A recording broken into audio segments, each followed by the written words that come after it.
আমাৰ গোটেই infotainment system, entertainment system সম্পূৰ্ণৰূপে এটা পুঁজিবাদ আৰু এটা ৰাজনৈতিক নেক্সাছৰ মাজত সোমাই গৈছে।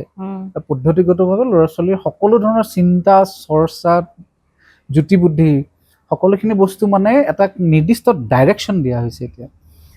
আৰু সেই বস্তুবিলাকৰ কাৰণে ল'ৰা ছোৱালী গভীৰতালৈ যাব নোৱাৰা হৈছে, জীৱনবোধ কমি আহিছে, অধ্যয়ন একেবাৰে কমি আহিছে। আৰু সংগীতৰ লগতো মানে যিটো সম্পৰ্ক সেইটো ক্ৰমাৎ আঁতৰি আহিছে। এতিয়া সময়টো আছে পষ্টটোৰ, এতিয়া সত্য বুলি কোনো নিৰ্দিষ্ট বস্তু নাই, সত্যটোক দুভাগ কৰি পেলাইছে, এটা মোৰ সত্য, এটা আপোনাৰ সত্য। কিছুমান গান আছে, এব্ৰাহাম লিংকনে কৈছিলে বা ক'লে কথা লাগিল এটা, সেইবিলাক গানত মই নাগৰিক হিচাপে গানটো গাম, মই কোনো ৰাজনৈতিক দলৰ আনুগত্য লোৱাৰ মোৰ কোনো প্ৰয়োজনে নাই। মই কষ্ট কৰি খাইছোঁ, সময়মতে টেক্স পৰিশোধ কৰিছোঁ, সেই টেক্সেৰে কৰে দেশ চলি আছে, গতিকে মই ৰাজনৈতিক দলৰ আনুগত্য কিয় ল'ম?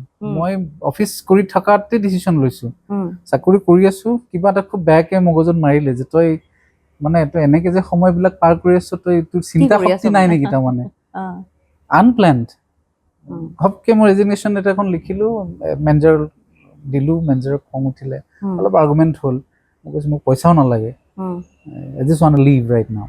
বেংগলোৰৰ পৰা অহাৰ পিছত মই শাস্ত্ৰীয় সংগীত শিকি তাত বিশাৰদ কৰি এইবাৰ নিপুণ মাষ্টাৰ্ছৰ লাষ্ট ইয়েৰ এতিয়া মই। আচ্ছা, তাৰ পৰা আহি আপুনি শিকিছে, তাৰ পিছত শিকাইছে।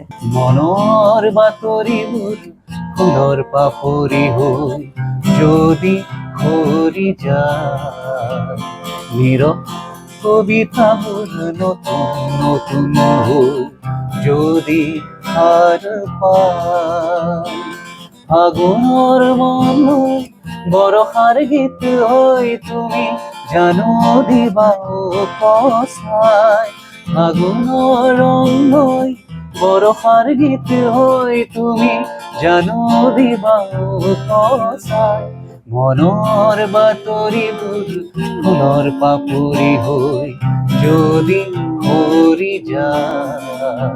গানটোত কিবা এটা যদি বাৰ্তা নাথাকে, এনেই গান এটা লিখি লাভ নাই। গতিকে মই বছৰটোত এটা গান কৰোঁ, কেতিয়াবা এটা গানো নকৰোঁ, যেতিয়ালৈকে মই সন্তুষ্টি নল'ব তাৰ গীতৰ কথাখিনিত মই সন্তুষ্ট নহয়, সুৰত নহয়, সংগীতত নহয়, কণ্ঠত নহয়। সংগীতৰ ক্ষেত্ৰত যুৱচাম যিটো আগবাঢ়ি আহিছে, ল'ৰাই হওক ছোৱালীয়ে হওক, তেওঁলোকৰ পৰা আপুনি কিমান আশাবাদী? ধৰক কেনেধৰণৰ কামবোৰ দেখিছে, তেওঁলোক কিমান চিৰিয়াছ কামত?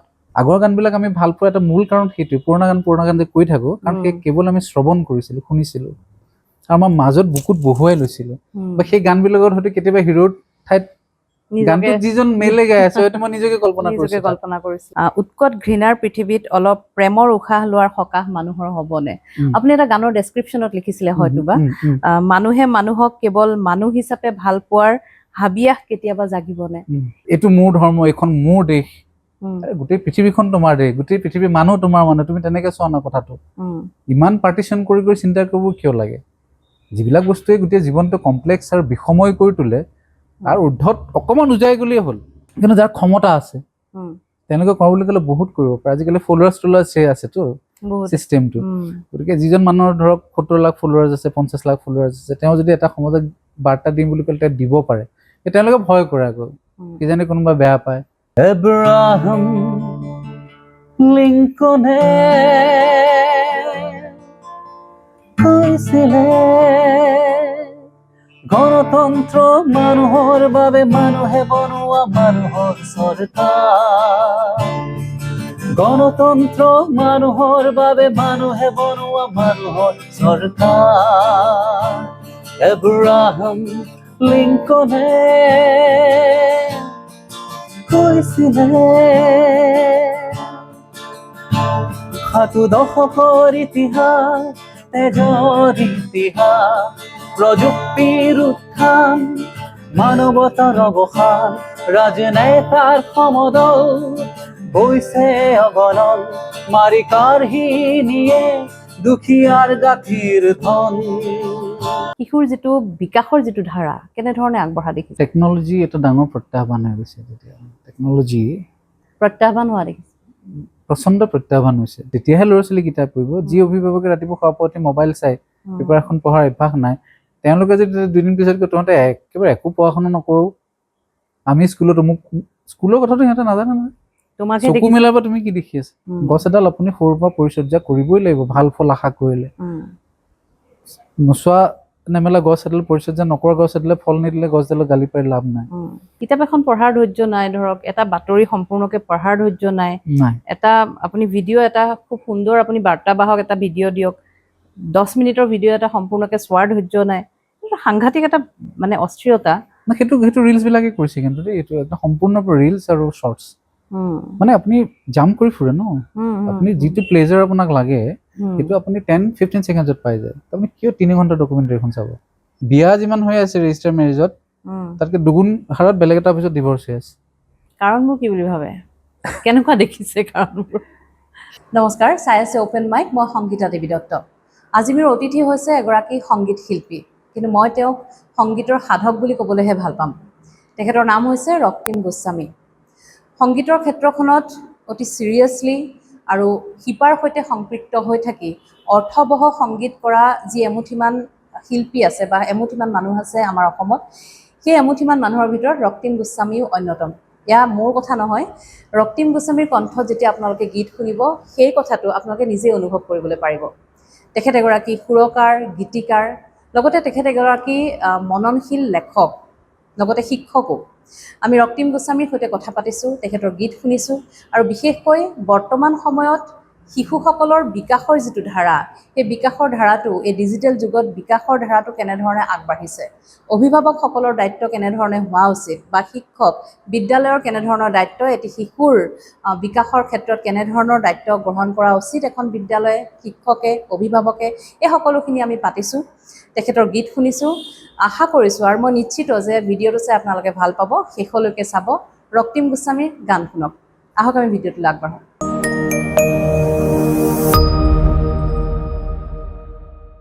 ৰক্তিম গোস্বামী, স্বাগতম জনাইছোঁ মোৰ অনুষ্ঠানত। নমস্কাৰ। নমস্কাৰ। ব্যস্ততাৰ মাজত অকণমান সময় লৈছোঁ আপোনাৰ পৰা। নিশ্চয় নিশ্চয়। আপোনাৰ কথা আৰম্ভ কৰোঁ।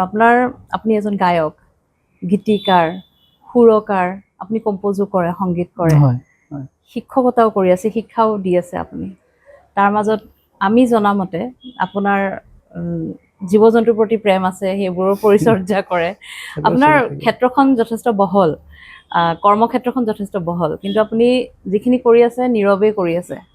প্ৰচাৰ বিমুখ বুলি আপোনাক ক'বলৈ নাযাওঁ, প্ৰচাৰ বিমুখ নহয়, কিন্তু আপুনি, মই ভাবোঁ আপুনি প্ৰচাৰৰ পিছত দৌৰি ফুৰা ব্যক্তি নহয়। ঠিকে কৈছোঁ চাগে? আপুনি কিহৰ তাগিদাত, প্ৰথমতে যদি মই কওঁ যে আপুনি কিহৰ তাগিদাত কামবোৰ কৰি আছে, বা কি চিন্তাই বা কেনেধৰণৰ চিন্তাই আপোনাক পৰিচালিত কৰি আছে? দুটা কথা আছে। প্ৰথম কথা হ'ল মই বস্তুবিলাক কেনেকৈ পাৰ্চিভ কৰোঁ, জীৱনটোক কেনেকৈ পাৰ্চিভ কৰোঁ। মই এজন ব্যক্তিৰ জীৱনটো একেবাৰে ক্ষুদ্ৰ, আচলতে সময় নাই বুলিয়ে ক'ব পাৰে এটা জীৱনত এজন মানুহৰ। সেইফালৰ পৰা চাব গ'লে, পৃথিৱীখন চাব গ'লে, পৃথিৱীত কিমান কাম আছে, কৰিব পৰা কাম আছে, কৰিবলগীয়া কাম আছে, সেইবিলাক চালে দেখোন বহুতেই বেছি কাম আছে কৰিবলৈ। সময় কম যেন লাগে। সময় নাথাকে। মোৰ ব্ৰেইনটো ৰেষ্টলেছ নবৰে। মই ৰাতি শুই থাকিলে মূৰত চলি থাকে, নেক্সট কি কৰিম, যেতিয়া আজৰি পৰা লেখা মেলাৰ লগত জড়িত হওঁ। কিন্তু কথাটো হ'ল কি, তাৰ মাজতে এটা কথা থাকিব যে দায়বদ্ধতাৰ কথা এটা থাকে। মই ভাল পাওঁ বুলি কাম এটা কৰিলে সেইটো অকণমান স্বাৰ্থপৰতা এটা থাকি যায়, অতি ব্যক্তিকেন্দ্ৰিক হৈ যায়। কিন্তু মই অতি ব্যক্তিকেন্দ্ৰিক মানুহ নহয়। মোৰ কামে যদি কাৰোবাৰ অকণমান উপকাৰ কৰিব পাৰে, মই সেই বস্তুটোৰ প্ৰতি সদায় লক্ষ্য ৰাখোঁ। আৰু মই মোৰ পত্নীৰ সৈতে মই কথাটো কৈছোঁ, আমি ল'ৰা ছোৱালীৰ লগত নিজকে এছ'চিয়েট কৰি খুব ভাল পাওঁ। গতিকে সিহঁতৰ কাৰণে, আৰু সিহঁতেই দেশ এখনৰ ভৱিষ্যত, গতিকে সিহঁতক যদি আমি কিবা এটা ভাল দিব পাৰোঁ, চিন্তা কৰাৰ এটা বীজ দিব পাৰোঁ, সংগীতৰ মাধ্যমেৰে হওক, শিক্ষাৰ মাধ্যমেৰে হওক, আলোচনাৰ মাধ্যমেৰে হওক, চিনেমাৰ মাধ্যমেৰে হওক, যেনেকেই নহওক, সিহঁতক কিবা এটা দিব পাৰিলে মনটোত বিৰাট সন্তোষ পাওঁ। আৰু সিহঁতৰ কাৰণে বুলি ক'লেও কৰিবলগীয়া অজস্ৰ কাম আছে। মানে আমি যিমানেই সোমাই গৈ আছোঁ, এখন মহাকাশৰ নিচিনা অনুভৱ হয়। ইমান খালী জেগা আছে, আৰু সিহঁত ইমান বস্তুৰ পৰা ডিপ্ৰাইভ হৈছে এই সময়ত, যান্ত্ৰিক যুগত। সিহঁতৰ কাৰণে যদি আজীৱন কৰি পেলাই এই পৃথিৱী এৰি গুচি যাওঁ, তথাপিও যেন একোৱেই কৰা নহ'ল, তেনেকুৱা এটা অনুভৱেই থাকিব জীৱনত। গতিকে তাগিদাটো মূলতঃ ক'ৰবাত অকণ ব্যক্তি স্বাৰ্থ আছে, এনেকুৱা ধৰণৰ কাম কৰি ভাল পাওঁ কাৰণে কৰোঁ। কিন্তু তাৰ পেৰেলেলি বিপৰীত চাইডে কাৰোবাৰ কিবা এটা ভাল হ'লে মনটো ভাল লাগে, কথাটো সেইখিনি আচলতে। আপুনি দায়বদ্ধতা বুলি যিটো শব্দ ক'লে সেই শব্দটো আচলতে এটা শব্দ নহয় আচলতে, সেই দায়বদ্ধতাটোৱে কিন্তু বহুতৰ নাথাকে। বুজি পাম। দায়বদ্ধতাটোৱে বহুতৰ নাথাকে, কিন্তু সকলোৱে মানে যিটো স্বাৰ্থৰ কথা কৈছে স্বাৰ্থটো থাকিবই, কিন্তু সেই দায়বদ্ধতাটো বা দায়িত্ববোধটো সমাজৰ প্ৰতি বা নতুন প্ৰজন্মৰ প্ৰতি, উঠি অহা প্ৰজন্মৰ প্ৰতি, সেইখিনি থকাটো কিন্তু বৰ ডাঙৰ কথা। ডাঙৰ কথা নহয় আচলতে, ডাঙৰ হৈ পৰিছেহে। ডাঙৰ কথা বুলি আপুনি কৈছে কাৰণ সেইটো কমি আহিছে, কিন্তু আচলতে কমি সকলোৰে আহিছে। থাকিব লাগে। মোৰ ল'ৰা ছোৱালীৰ প্ৰতি যেনেকে দায়িত্ব আছে, মোৰ বাকী অভিভাৱকৰ ল'ৰা ছোৱালীৰ প্ৰতি মোৰ দায়িত্ব আছে। আমি সমাজখনক মই সদায় কওঁ যে সমাজখনক 10 বছৰ পিছত গালি দিলে নহ'ব যে ল'ৰা ছোৱালী উচ্ছৃংখল হৈছে, যুৱ সমাজ উচ্ছৃংখল হৈছে। সিহঁতক শৃংখলাবদ্ধ কৰিবৰ কাৰণে সিহঁতৰ শৈশৱত আমি কি কৰিছিলোঁ, তেতিয়া আমি সিহঁতক টেকেন ফৰ গ্ৰাণ্টেড বুলি লওঁ। সৰু আছে, সৰু ল'ৰা ছোৱালী শিকিব আৰু কথাবিলাক তেনেকে নহয়। গছ এডাল আপুনি সৰুৰ পৰা পৰিচৰ্যা কৰিবই লাগিব ভাল ফল আশা কৰিলে। নোচোৱা নেমেলা গছ এডাল পৰিচৰ্যা নকৰা গছ এডালে ফল নিদিলে গছডালক গালি পাৰি লাভ নাই। বস্তুবিলাক একেবাৰে প্ৰথম স্তৰৰ পৰাই জড়িত। আৰু আমাৰ কথাটো কি, আমি মানে আমি বিৰাট জাজমেণ্টেল। পুতুককৈ আমি গালিত পাৰি দিব পাৰোঁ, কাৰোবাক দোষ দিব পাৰোঁ, কেতিয়াও অবজেক্টিভলি কথাবিলাক নাচাওঁ। কথা এটা আপুনি গুৰিৰ পৰা চাব লাগিব, পৰিকল্পনা কৰিব লাগিব, সেইমতে কাম কৰিব লাগিব, তেতিয়াহে আপুনি কিবা এটা আশা কৰিব পাৰে। আপুনি সেইবিলাক যদি স্তৰত বা সেইবিলাক পৰ্যায়ত আপুনি জড়িত নহয়, তেনেহ'লে আপুনি আশা কৰি লাভ নাই, অধিকাৰো নাই। সেইকাৰণে এতিয়া দায়িত্ববোধ বা দায়বদ্ধতাটো ডাঙৰ কথা বুলি মই ক'বলগীয়া হৈছে। আমি কথা পাতিম, আপোনাৰ লগত কথা পাতি নিশ্চয় ভাল লাগিব। মোৰ এইকণ সময় কথা পাতিয়ে খুব ভাল লাগিলে। আমি দীঘলীয়া সময় কথা পাতিম, বহিছোৱে যিহেতু। আপোনাৰ গান এটা শুনি লওঁ। আপুনি যিহেতু আপোনাৰ গান মই শুনিছোঁ, আৰু কিন্তু মই এটা কথা ক'ব লাগিব যে আপুনি যিহেতু প্ৰচাৰৰ পিছত দৌৰি নাথাকে, যিটো কথা মই ক'লোঁ, প্ৰচাৰ বিমুখ নহয় যদিও আপোনাৰ গানবোৰৰ বিষয়ে বহুতে জানে আৰু বহুতে হয়তো নাজানে। সেইকাৰণে প্ৰথমতে অকণমান গান এটা গানৰ ক্ষেত্ৰতো আচলতে সেই একেই। মই মানে কথাটো এনেকুৱা ধৰণৰ, গানটোত কিবা এটা যদি বাৰ্তা নাথাকে, এনেই গান এটা লিখি লাভ নাই। গতিকে মই বছৰটোত এটা গান কৰোঁ, কেতিয়াবা এটা গানো নকৰোঁ, যেতিয়ালৈকে মই সন্তুষ্টি নল'ব তাৰ গীতৰ কথাখিনিত মই সন্তুষ্ট নহয়, সুৰত নহয়, সংগীতত নহয়, কণ্ঠত নহয়, মই নকৰোঁ। এটাই হওক কিন্তু ভাল। ভাল মানে কি, ভালৰ সংজ্ঞাটো আজি দুনিয়াখনত, পৃথিৱীখনত অলপ বেলেগ ধৰণৰ। কিন্তু মই সেইকাৰণে কৈছোঁ যে অৰ্থবহ। 10জনে শুনিলে মোৰ শান্তি, 15জনে শুনিলেও শান্তি। নুশুনা মানুহৰ প্ৰতি মোৰ কোনো কেতিয়াও আক্ষেপ নাই। মোৰ কথাটো কি, মই মোৰখিনি কৰিব লাগে, সেই কামটো কৰি মই যদি সন্তুষ্টি পালোঁ, মই সেইকাৰণে প্ৰথমতে স্বাৰ্থৰ কথা এটা কৈ লৈছিলোঁ যে মোৰ সেইকণ স্বাৰ্থ, এই কামটো কৰিলোঁ, তাত মোৰ কোনো খুঁত নাই।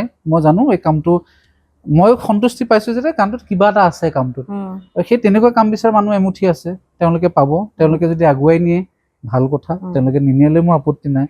কিন্তু কামবিলাক মই যেনেকৈ ভাল পাওঁ তেনেকৈ কৰি থাকোঁ, তাৰ ফল আশা কৰি কাম নকৰোঁ আচলতে মই। তেনেকুৱা ধৰণৰ। এতিয়া সেইকাৰণে ছ'চিয়েল মিডিয়াটো নাই, মই আপুনি ইনষ্টাগ্ৰামত নাপায়, ফেচবুকত নাপায়, ক'তোকে মই বিচাৰি নাপায়। অন্যথা মোৰ নিচিনা মানুহৰ কাৰণে চাব গ'লে জৰুৰী, লেখা এটাকে দিলোঁ, মানুহে গম পাব।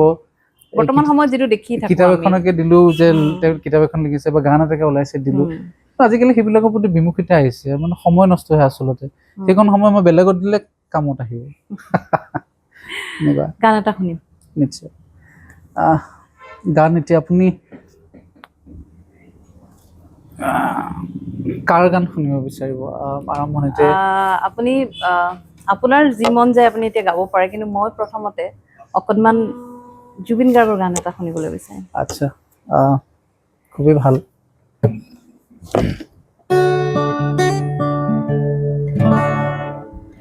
জুবিন গাৰ্গৰ মোৰ দুটা গীত সবাতোকে প্ৰিয়। এটা জোনাক গলা জাৰৰ নিশা, আৰু এটা পাম নে মই ঘূৰাই।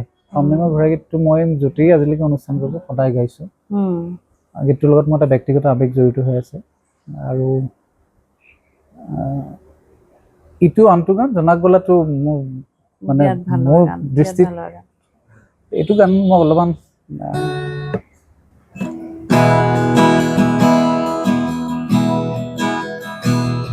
জোনাক গলা জাৰৰ নিশা, মোৰ থৈ এটা শিথিলি।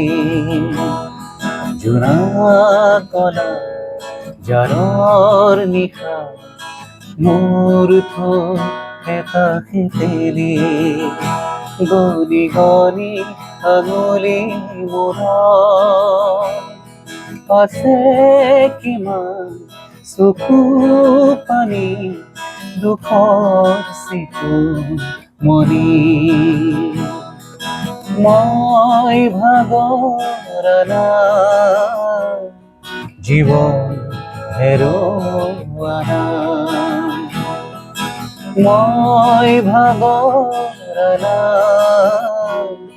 জীৱন হেৰুৱানা জোনা গলা জাৰৰ নিশা মোৰ থৈ এটা শিথিলি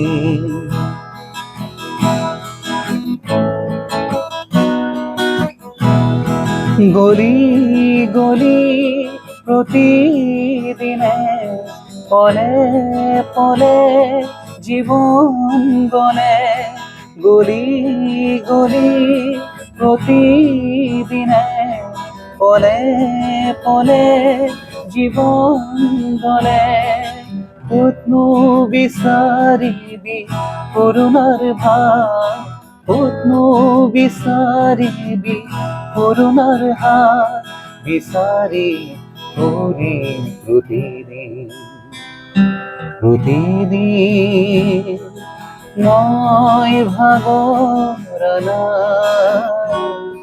জীৱন হেৰুৱানা জোনা গলা জাৰৰ নিশা মোৰ থৈ এটা শিথিলি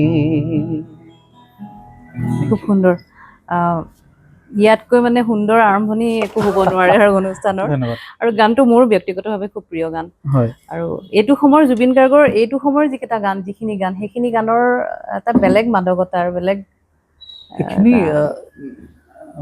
সেই আপুনি কোৱা কথাটোৱে বেলেগ মানে মাদকতাৰ সেইটো সময়। একেবাৰে অকৃত্ৰিম আছিলে আৰু কণ্ঠত সেই যৌৱনৰ যিটো কাতৰতা জুবিন গাৰ্গৰ সেই সময়ত একদম সেইখিনি সময়ৰ গান। নিৰ্ভেজাল আছিলে সাংঘাতিকভাৱে কাতৰতা আছিলে কণ্ঠত উচ্চাৰণ সঁচাই ভাল লগা উচ্চাৰণটো আৰু আৰু গীতবিলাকৰ শব্দবিলাক কথাবিলাক বিৰাট ধুনীয়া আছিলে মই প্ৰত্যেকটো এতিয়াও সেই শব্দই সময়ত চুই যায় exactly, গানবোৰৰ সেইটো হয়, সময়ৰ হয়, হয়, হয়। এতিয়া আমি যদি আপোনাৰ যাত্ৰাৰ কথা কওঁ আপোনাৰ ব্যক্তিগত কথা আপুনি মই জনাত আপুনি বেংগলোৰত কৰ্মসূত্ৰে আছিলে হয় বেংগলোৰত আছিলোঁ মই চেন্নাইতো কাম কৰিছিলোঁ চেন্নাইতো আছিলে হয়, তাৰপিছত আপুনি অসমলৈ উভতি আহিল সংগীতৰ সাধনাত আহি ব্ৰতী হ'লহি কি চিন্তা লৈ আপুনি অসমলৈ ঘূৰি আহিলে মানে প্ৰত্যেকেতো ধৰক ব্যৱসায় কৰিম নিজৰ ঠাইত ব্যৱসায় কৰিম বা নিজৰ ঠাইত ছেটেল হ'মগৈ বুলিয়েই উভতি আহে আপোনাৰ চিন্তাটো কেনেধৰণৰ কাৰণ আহি পেলাই আপুনি সংগীতত ব্ৰতী হ'লহি শিক্ষাদান আহি পেলাই মই কৰিছে ওকালতি কৰিছিলোঁ 2 বছৰমান আচলতে আচ্ছা মই এতিয়াও বাৰ কাউন্সিলৰ মেম্বাৰ হয় বাই প্ৰফেশ্যন এডভোকেটে আচলতে কিন্তু সেই কথাটো হয় যে ভিতৰত এটা কল থাকে এটা আহ্বান থাকে প্ৰত্যেক মানুহৰ কিমান বছৰ থাকিলে বাহিৰত বাহিৰত মই অসম 2000 মানতে এৰিছিলোঁ প্ৰায় 14 বছৰমান বাহিৰত থাকিলোঁ আচ্ছা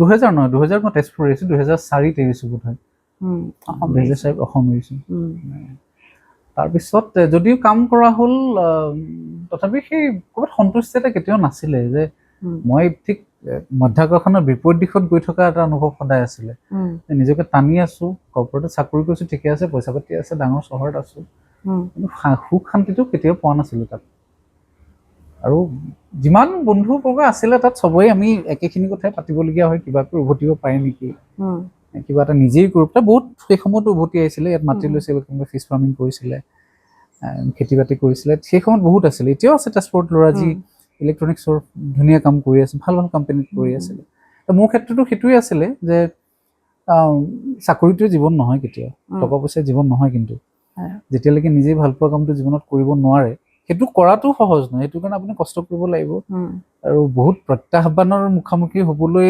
প্ৰস্তুত থাকিব লাগিব মন শক্তিশালী হ'বই লাগিব ডিটাৰমিনেশ্যন লাগিব উভতি অহাৰ পিছত যথেষ্ট অসুবিধাৰ সন্মুখীন হৈছিলোঁ যথেষ্ট 2-3 বছৰ মানে এইটো জীৱনৰ আটাইতকৈ ক'লা বছৰ বুলি মই ক'ব লাগিব কিন্তু সেইটো সদায় জানো যে ধুমুহাৰ পিছত বা আন্ধাৰৰ পিছত পোহৰ আহিব, সেইটো সেই বেয়া সময় কিন্তু মনত এটাই ভাৱ থাকে যে এইটো সদায় কেতিয়াও নাথাকে, এইখিনি আঁতৰিব।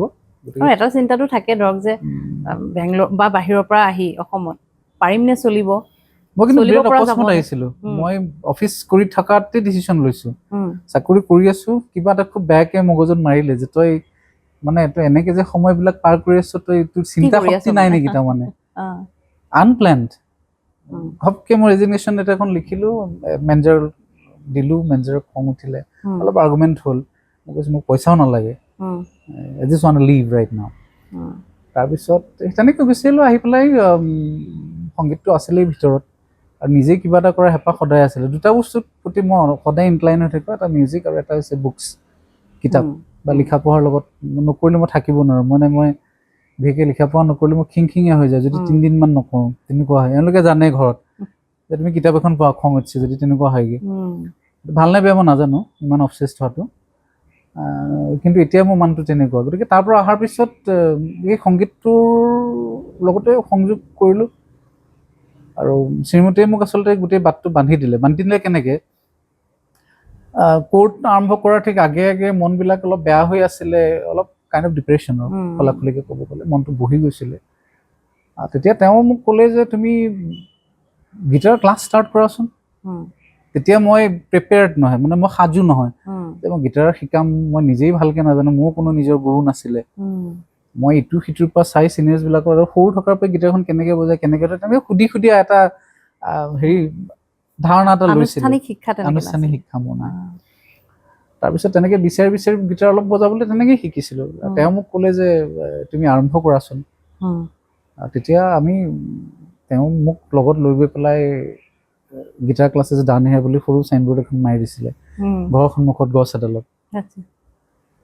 তাৰপিছত প্ৰথমটো এনকুৱাৰী আহিলে, দ্বিতীয়টো আহিলে, আৰু মোৰ দায়বদ্ধতাটো আৰু বাঢ়ি গ'ল যে ল'ৰা ছোৱালী আহিছে যেতিয়া মইতো 100% দিব লাগিব, আৰু মই নিজকে ইম্প্ৰুভ কৰিব লাগিব। তো পেৰেলেলি সমান্তৰালভাৱে ল'ৰা ছোৱালীৰ লগতে ময়ো সম্পূৰ্ণৰূপে শিকিবলৈ আৰম্ভ কৰিলোঁ। লণ্ডন কলেজ অফ মিউজিকৰ পৰা গীটাৰ তেওঁলোকৰ যিটো পাঠ্যক্ৰম তাৰে মই গ্ৰেড 5লৈকে কমপ্লিট কৰিলোঁ। এতিয়া গ্ৰেড 8 যিটো আটাইতকৈ হায়েষ্ট গ্ৰেড, সেইটো কাৰণে প্ৰিপেয়াৰ কৰি আছোঁ নিজেই। পিয়ানো শিক্ষা মই তেনেকৈ ল'লোঁ, আৰু বেংগলোৰৰ পৰা অহাৰ পিছত মই শাস্ত্ৰীয় সংগীত শিকি তাত বিশাৰদ কৰি এইবাৰ নিপুণ মাষ্টাৰ্ছ লাষ্ট ইয়েৰ। এতিয়া মই তাৰ পৰা আহি আপুনি শিকিছে, তাৰ পিছত শিকাইছে, মই শিকিও আছোঁ, শিকাইও আছে, শিকিও আছে। সম্পূৰ্ণৰূপে মই তাতেই সোমাই যাবলগীয়া হ'ল, আৰু শিকাৰ প্ৰচেষ্টা সদায় চলি থাকে, এতিয়াও চলি থাকে। মই এতিয়াও কিবা কিবি এতিয়াও শিকি আছোঁ, সংগীতৰ থিয়ৰী কৰিছোঁ, বা চিলড্ৰেনৰ ক্ষেত্ৰত চাইক'লজি ষ্টাডি কৰিবৰ কাৰণে ৰিচেণ্টলি মই চাইল্ড চাইক'লজি এটা কোৰ্চ সম্পূৰ্ণ কৰিলোঁ, প্ৰি স্কুলৰ এটা ট্ৰেইনিং কমপ্লিট কৰি, সেইবিলাক চলি থাকে অনবৰতে। মমেণ্টামটো খুব দৰকাৰী, মানে ষ্টেগনেণ্ট হৈ গ'লে, মানুহ স্থবিৰ হৈ গ'লে, বিশেষকৈ মগজুটো স্থবিৰ হৈ গ'লে চব স্থবিৰ হৈ যায়। গতিকে মগজুটো চলাই থাকিব লাগিব, কিবা না কিবা এটা কৰি থাকিব লাগিব। এনে গানৰ পৰিৱেশটো ধৰকচোন তেজপুৰত স্বাভাৱিকতে গানৰ পৰিৱেশ আছে, আৰু ঘৰতো নিশ্চয় আছিলে। মোৰ পৰিয়ালৰ, মইতো আমাৰ একেবাৰে অৰিজিনটো বেছিৰিয়াত আছিলে, বেছিৰিয়াত। তাতে মোৰ খুৰাদেউহঁত, দেউতা, বৰদেউতাই হওক, পেহী হওক, সকলো সংগীতৰ লগতেই জড়িত। খুৰা লোকনাথ গোস্বামী হয়তো চিনি পায় আপোনালোকে, অসমত এটা পৰিচয় আছে তেখেতৰ, পেহীৰো এটা পৰিচয় আছে, বাইদেউহঁতো গান গাইছিলে, দেউতাহঁতো ভায়লিন বাঁহী এইবিলাকৰ লগত জড়িত আছিলে। তো আমি জন্ম হোৱাৰ পৰা আমাৰ যিখন পুৰণা ঘৰ আছিলে তাত সেই পৰিৱেশটো আছিলে, সেইটো আৰু জেনেটিকেলি আহিছে বা পৰিয়ালগতভাৱে বস্তুটো আহিছে।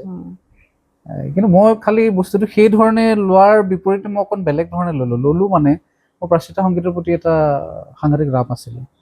তেজপুৰত মই যেতিয়া প্ৰাশ্চাত্য সংগীত শিকিব বিচাৰিছিলোঁ, ৱেষ্টাৰ্ণ ক্লাছিকেলৰ কথা কৈছোঁ, প্ৰাশ্চাত্য ধ্ৰুপদী যিটো, তেতিয়াও কেছেটবিলাক বিচাৰি শুনিছিলোঁ ৱেষ্টাৰ্ণ ক্লাছিকেল।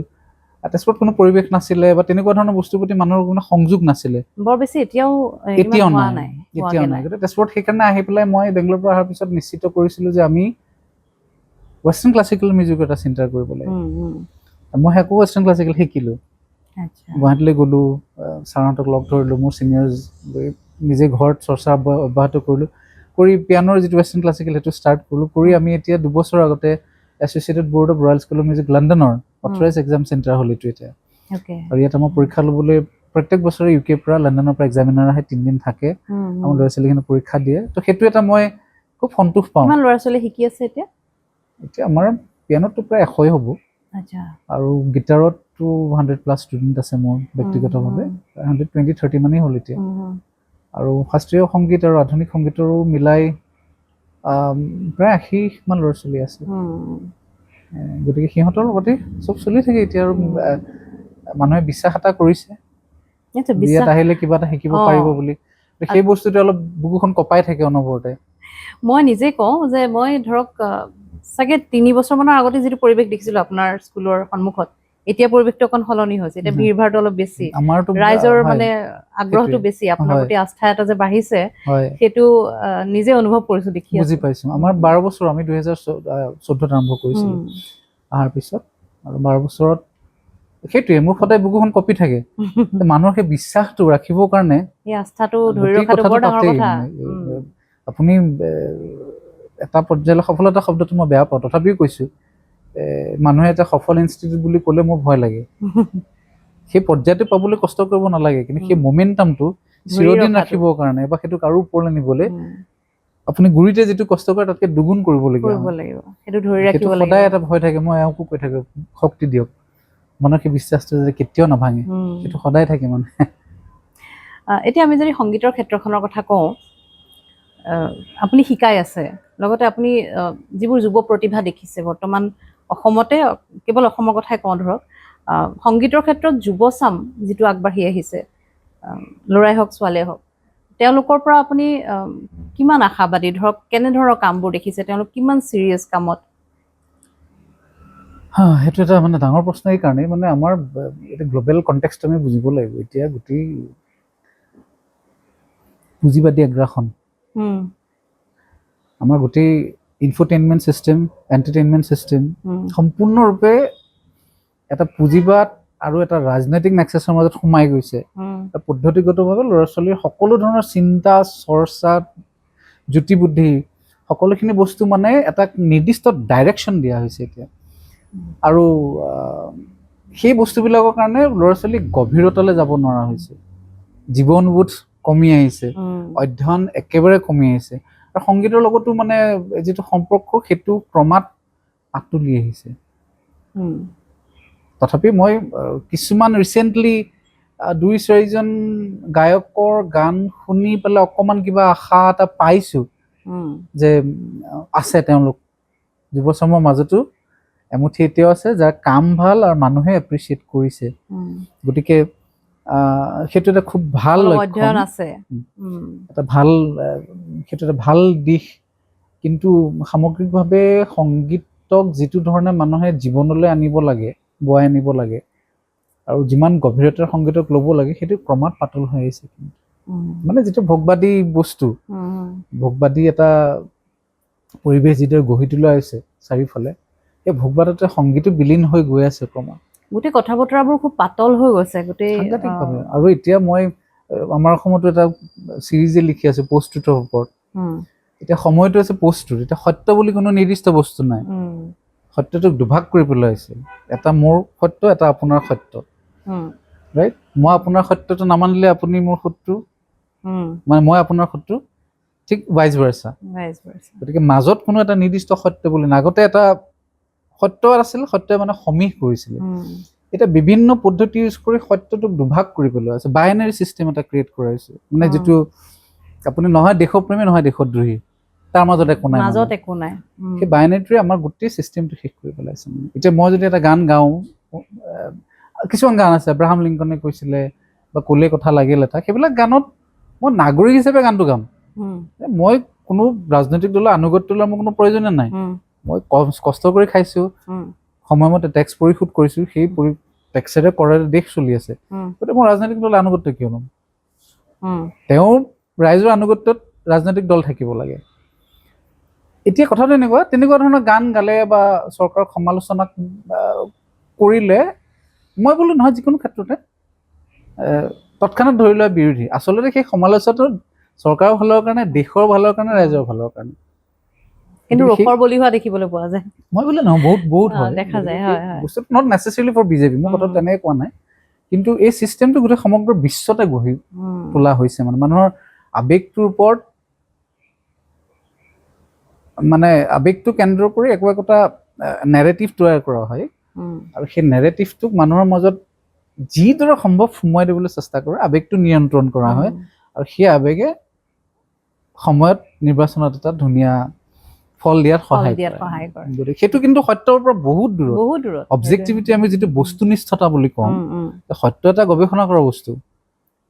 সাধাৰণ মানুহে এইখিনি সময় নাই, গতিকে অলপ সন্তুষ্ট কৰি ৰাখিব পাৰিলে এটা অলপ আৱেগিক ঢৌ এটা তৈয়াৰ কৰিব পাৰিলে বস্তুবিলাক সহজ হৈ পৰে আৰু। আমি কথা পাতিম, আকৌ অকমান গান শুনিম। কথা আৰু গানৰ মাজেৰে আমাৰ অনুষ্ঠানটো আগবাঢ়ি গ'লে নিশ্চয় ভাল পাব দৰ্শকে। আৰু আপোনাৰ গান মই কৈছোৱে নহয়, আপোনাৰ গান শুনাব লাগিব দৰ্শকক। নিশ্চয় নিশ্চয়। মই মোৰ পচন্দৰ দুটামান গান আছে, মই আপোনাৰ কণ্ঠত শুনি ভাল পাইছো। জয়ন্ত হাজৰিকাৰ এটা গান আছে, মই মনৰ বাতৰিবোৰ, এই গানটো আপোনাৰ কণ্ঠত শুনিছো মই। আৰু এটা গান আছে জিতুল সোণোৱালৰ যি মৰম। এইকেইটা গাইছো মই আগতে। গাইছে আপুনি, আৰু মই শুনি ভাল পাইছো, আৰু সেইকাৰণে মোৰ দৰ্শকক মই শুনাব বিচাৰিছো। কোনটো শুনাই আপুনি এতিয়া? মই জয়ন্ত হাজৰিকাৰ গীতটো।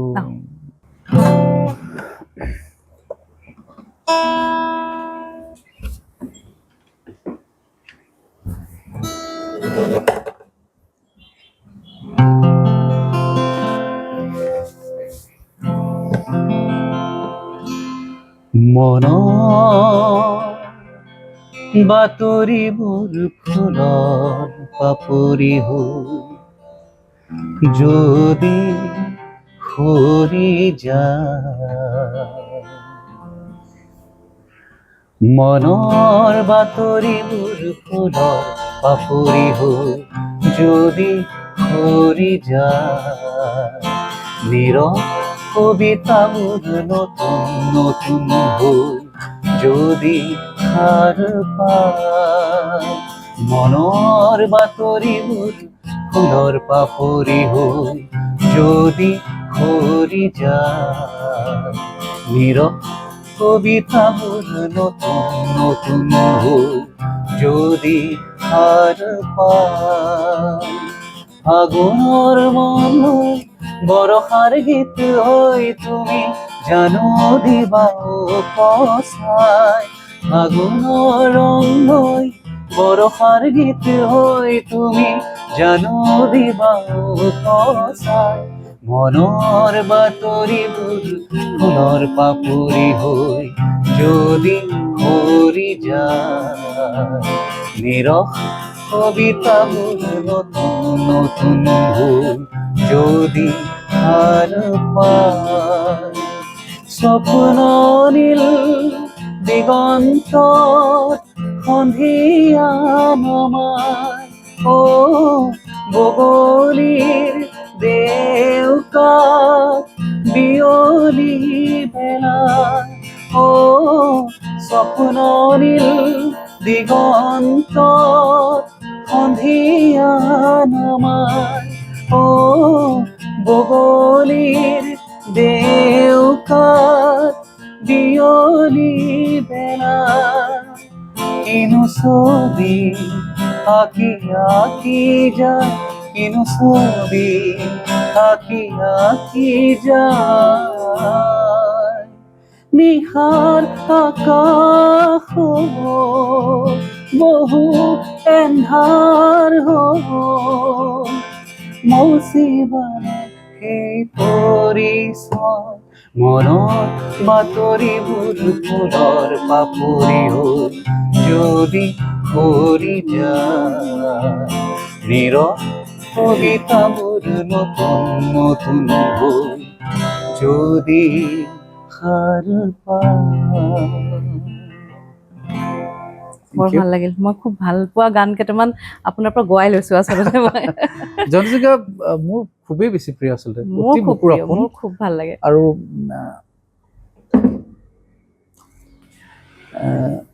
আগতে খুব গোৱা হৈছিলে, মই মানে কথাটো এনেকে কি হৈছে, গোৱাৰ পৰিমাণটো মোৰ যথেষ্ট কমিছে এতিয়া, যিহেতু মই শিক্ষকতাৰ বা সংগীত শিক্ষক হিচাপে নিজকে বেছিকে বা সেই ধৰণে বেছিকে সোমাই গৈছো, গোৱাটো ক্ৰমাৎ কমি আহিছে, এইটোলৈ ময়ো চিন্তিত। কিন্তু নকমাব, বেয়া হ'ব। আপোনাৰ গান, আপোনাৰ নিজৰ গানখিনিৰ কথা যদি কওঁ, বা আপোনাৰ লেখা, মই দুই এটা লেখাও পঢ়িছো, গোটেইখিনি লেখা মই ফ্ৰেংকলি কৈছো, মই গোটেইখিনি পঢ়া নাই, কিন্তু তথাপি দুই এটা লেখা আপোনাৰ পঢ়িছো, আপোনাৰ গান কেইটামান শুনিছো মই। এব্ৰাহাম লিংকনে কৈছিল, ৰাইট আৰু এটা মদ আৰু বন্দুক, মদ আৰু এনেকুৱা বন্দুক এনেকুৱা আছে। ধৰণৰ কেইবাটাও গান। আপোনাৰ গানবোৰ শুনিলে বা আপোনাৰ লেখাবোৰে কওঁ, এনেকুৱা লাগে যেন ধৰক সামাজিক যিটো পৰিৱেশ, সমাজখন বা ৰাজনৈতিক যিটো পৰিৱেশ, সেই পৰিৱেশৰ কিছুমান আপুনি বেয়া পোৱা কথা বা নহ'বলগীয়া কথাৰ যেন আপুনি প্ৰতিবাদ কৰে কথাৰ মানে গানৰ মাজেৰে। এটা সামাজিক সমাজবাদী যিটো মানে চিন্তা, সেই চিন্তাৰ প্ৰতিফলন আপোনাৰ গানত হয়। কাৰ আদৰ্শ আপুনি কাক আদৰ্শ হিচাপে লয়, বা আপোনাৰ সেই চিন্তাসমূহ কেনেধৰণে আহে, মানে কাৰ পৰা আপুনি পাইছে, অনুপ্ৰাণিত হৈছে? তেনেকুৱা কোনো নিৰ্দিষ্ট কথা নাই। মানে মই আগতেই কৈছোঁ, গানত বাৰ্তা এটা থাকিলে মই ভাল পাওঁ। মই তেনেকুৱা গানেই শুনো, তেনেকুৱা গান শুনি বেছি ভাল পাওঁ, যিবিলাক মানুহৰ লগত সংযুক্ত বা মানুহৰ সংগীত আচলতে সাংঘাতিক শক্তিশালী অস্ত্ৰ। মই আগতেও কোনোবা এটা অনুষ্ঠানত কৈছোঁ যে মানে এটা গীতে এজন বিলিয়নেৰ মনত যিটো অনুভৱ তুলিব, পথৰ দাঁতিৰ ভিক্ষাৰী এজনৰ মনত একেটা অনুভৱেই তুলিব। সংগীতৰ কোনো মানে বায়াছ নহয় সংগীত, সকলোৰে মনত একেধৰণে শ্ৰেণীহীন। গতিকে ইমান শক্তিশালী এপদ অস্ত্ৰ আমাৰ মাজত হাতত আছে। গতিকে সেই অস্ত্ৰপাত যিসকল গায়কে বা দায়বদ্ধ শিল্পীয়ে সঠিকভাৱে ব্যৱহাৰ কৰিছে, সেইসকল শিল্পীৰ গীত মাতবোৰ শুনি মই ভাল পাওঁ। আৰু নিজেও তেনেকুৱা ধৰণৰ সংগীত কৰিয়ে ভাল পাওঁ। মই তাতকৈ বেলেগ ধৰণৰ সংগীত কৰাৰ কথা মানে মনলৈ নাহে দেখোন। সেইকাৰণে বোধহয় বেছি কাম কৰিব নোৱাৰোঁ। আৰু কিন্তু আপোনাৰ প্ৰতিবাদৰ ভাষা এটা থাকে, মই যিটো কৈছোঁ, আপোনাৰ গানত মই প্ৰতিবাদৰ ভাষা এটা পাওঁ, যেনেকৈ মদ আৰু বন্দুক। আৰু কেইটামান আছিলে, মই কেইটামান কথা টুকি থৈছিলোঁ, আপোনাক মই শুনাওঁ। উৎকট ঘৃণাৰ পৃথিৱীত অলপ প্ৰেমৰ উশাহ লোৱাৰ সকাহ মানুহৰ হ'বনে? আপুনি এটা গানৰ ডেছক্ৰিপশ্যনত লিখিছিলে হয়তোবা, মানুহে মানুহক কেৱল মানুহ হিচাপে ভাল পোৱাৰ হাবিয়াস কেতিয়াবা জাগিবনে? এনেধৰণৰ আপোনাৰ চিন্তাবোৰৰ কথা কৈছোঁ। এই চিন্তাবোৰৰ মোৰ আৰু এটা গান আছে যে তোমাৰ ককা আৰু মোৰ ককা একেটা গুহাতে আছিলে। গোটেই ভাৱধাৰাটো তাতেই সোমাই থাকে যে আমাৰ প্ৰত্যেক মানুহৰ অৰিজিনটো আফ্ৰিকাৰ কোনোবা গুহাতে আছিলে। আজি আমি ধৰ্ম জাত পাতৰ নামত কাজিয়া কৰিছোঁ ঠিকেই, কিন্তু আজিৰ পৰা বহুত লাখ বছৰ আগতে আজি মই যাক ঘৃণা কৰিছোঁ, তেওঁৰ দেউতাক আৰু মানে তেওঁৰ পূৰ্বপুৰুষ আৰু মোৰ পূৰ্বপুৰুষেও একেলগে এটা গুহাতে আছিলে, জুই ধৰিছিলে, একেলগে চিকাৰ কৰি খাইছিলে। গুৰিটো চবৰে একেই, আমি সকলো আফ্ৰিকাৰ মানুহ। কথাটো তেনেকে চিন্তা কৰিলে কথাবোৰ সহজ হৈ যায়। মানুহে কয় এইটো মোৰ ধৰ্ম, এইখন মোৰ দেশ, গোটেই পৃথিৱীখন তোমাৰ দেশ, গোটেই পৃথিৱীৰ মানুহ তোমাৰ মানুহ, তুমি তেনেকে চোৱা না কথাটো। ইমান পাৰ্টিশ্যন কৰি চিন্তা কৰিব কিয় লাগে? যিবিলাক বস্তুৱে গোটেই জীৱনটো কমপ্লেক্স আৰু বিষময় কৰি তোলে, তাৰ ঊৰ্ধত অকণমান উজাই গ'লেই হ'ল। এইটো মোৰ সেইটো মোৰ কৰাতকৈ সকলো মোৰ বুলি ক'লেই কথাটো শেষ। এতিয়া মই কথাবিলাক তেনেকৈ চাব বিচাৰোঁ, মই তেনেকৈ চাওঁ। গতিকে সেইটো প্ৰতিবাদ তেতিয়াই হয় যেতিয়া ইয়াৰ বিৰুদ্ধে কিবা এটা ঘটি থকা মই দেখা পাওঁ। এতিয়া হত্যা হিংসাৰ কথা হ'লে মই কেতিয়াও ভাল নাপাওঁ। কাৰণ মই কৈছোঁ যে মই সৰু সৰু ল'ৰা ছোৱালীৰ লগত জড়িত, অজস্ৰ ষ্টুডেণ্টৰ লগত জড়িত। গতিকে মোৰ দৃষ্টিত যিদৰে সকলো ল'ৰা ছোৱালী সমান, তেওঁ ক'ৰ পৰা আহিছে, ধনী ঘৰ নে দুখীয়া ঘৰ নে হিন্দু নে মুছলিম নে খ্ৰীষ্টান নে কি, সেইটো মোৰ মনত কেতিয়াও আহিবই নোৱাৰে। তাৰমানে মোৰ কাৰণে সকলো সমান। গতিকে সেই দৃষ্টিভংগীটো গোটেই বিশ্বৰ ক্ষেত্ৰতে, সমগ্ৰ মানুহৰ ক্ষেত্ৰতে মই তেনেকেই চাম তাৰমানে।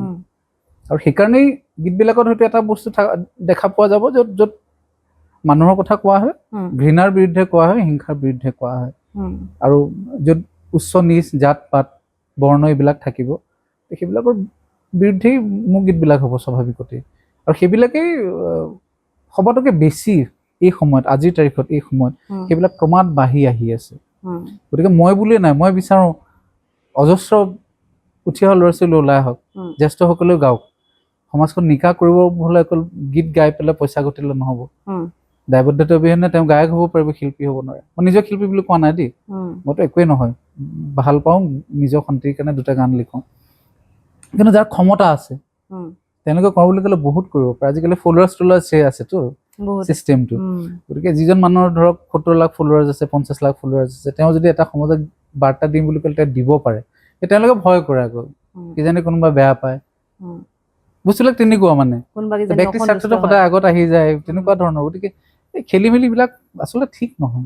যাৰ ক্ষমতা থাকে কৰিব লাগে। কৰিব মানুহৰ কাৰণে কৰিব লাগে। মানুহৰ মাজত আছে, যিখন সমাজত উশাহ লৈছো, খাইছো, যিখন সমাজত ডাঙৰ হৈছো, যিবিলাক মানুহৰ মাজত ডাঙৰ হৈছে, যিবিলাক মানুহৰ শিক্ষা লৈছো, মই যদি মোৰ ক্ষমতা থাকে সেইবিলাক মানুহৰ কাৰণে অকণো একো নকৰো, তেনেহ'লে মোতকে স্বাৰ্থপৰ কোনো হ'ব।